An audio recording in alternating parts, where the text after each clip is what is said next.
Joining us now to discuss all of this and more is the attorney representing Renee Good's family, Antonio Romanucci. Antonio, thanks so much for joining us. I wish we were meeting under different circumstances, but how is Renee Good's family, first of all, responding to this latest fatal shooting of Alex Preddy in Minneapolis?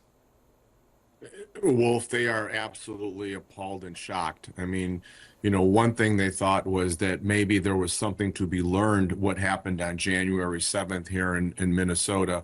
And instead, the opposite is happening. We're seeing escalation. And from what I'm seeing on this video, a totally another needless death yesterday.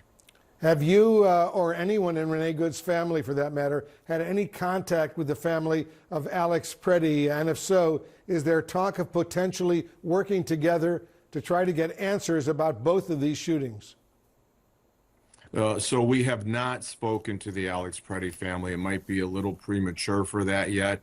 They need to process a lot, and if that happens, we'll be here for them. But they need to evaluate and process what happened, because the video yesterday is very clear. This young man should be alive today. Members of the Trump administration, as you know, have labeled both Renee Good and Alex Preddy, for that matter, domestic terrorists. Their words, domestic terrorists. How do you respond to that? Well, first of all, I think they're conflating what constitutional rights are and what a domestic terrorist is. Yesterday, I saw nothing of that nature at all. Indeed, I saw 3 constitutional violations yesterday. Violations of First Amendment, violation of Second Amendment, violation of Fourth Amendment. This man, Alex Preddy, was peacefully assembling. He was exercising his right to freedom of speech. He was lawfully carrying his weapon with him. He was not brandishing it by definition, by any stretch at all.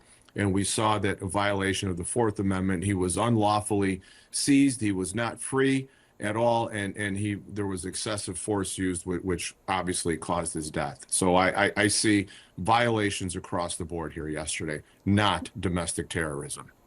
Antonio, given everything we've seen over the past month in Minneapolis since the Trump administration began its immigration crackdown, how would you advise demonstrators to conduct themselves when protesting ICE and Border Patrol?